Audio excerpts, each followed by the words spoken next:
Just because you're the boss doesn't mean you have to be a jerk. We've all had them. Bosses who led through fear and managed like they were kings or queens, and all the employees were simply serfs. Those who asked for feedback, as long as it was good. So as an entrepreneur, how much impact do you think those bosses have had in forming the foundation of your leadership and management philosophy going forward? I've said it many times before. We are products of our environment. Some folks are lucky and have some innate management skills. Maybe you're one of them, maybe not. But the long and the short of it is that as you grow your company, you will have to hire and manage people to achieve that growth. For some entrepreneurs, like me, your company might be your first management position ever. So then you'll only have the experiences of those who managed you as data points. You'll have to learn how to be a boss, or better still, a leader. And you'll have to learn how not to become like the one or ones you hated most in your business life. Either way, hiring, leading, and managing people is never a walk in the park.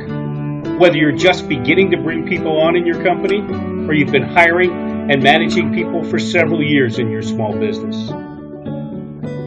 Let's look at how to create an environment where there are 3 growth points: you, your employees, and ultimately your company.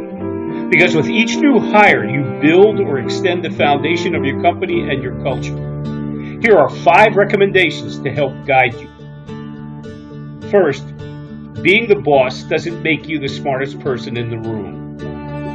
Too many entrepreneurs adopt an attitude that because it's their company and they're the boss, that they know best. Don't become a bad parent. Because I said so, you remember that. You may actually hire somebody smarter than you. In fact, you should. It will help you and your company grow. Be approachable for employees. Listen to what they have to say. And don't be afraid to seek out and learn from their feedback, including negative feedback. That helps both sides. Let prospective new hires know your values, and therefore your company's values. What are the 2 or 3 things that are most important to you personally and for your company? What does or do you want your company to stand for? Tell new employees what you're trying to build. I would do this during the interview process. And tell them what you're going to expect them to live up to. It will give them a sense that you're building more than just a company. It will give them a sense of purpose. Point number 3, manage employees the way you would have liked to have been managed. Think of all those stupid and mindless directives that managers used to give you. Remember those managers who treated you like a clerk, not like the professional you were. Vow that you will not do that to people who you bring into your company. Treat them as professionals and human beings.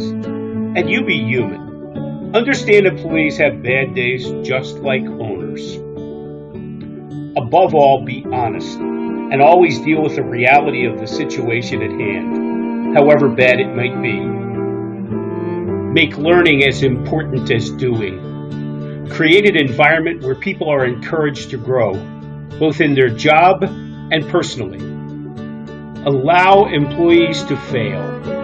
Nobody gets fired for mistakes. Review the mistake with them and make it a learning experience for them and their colleagues.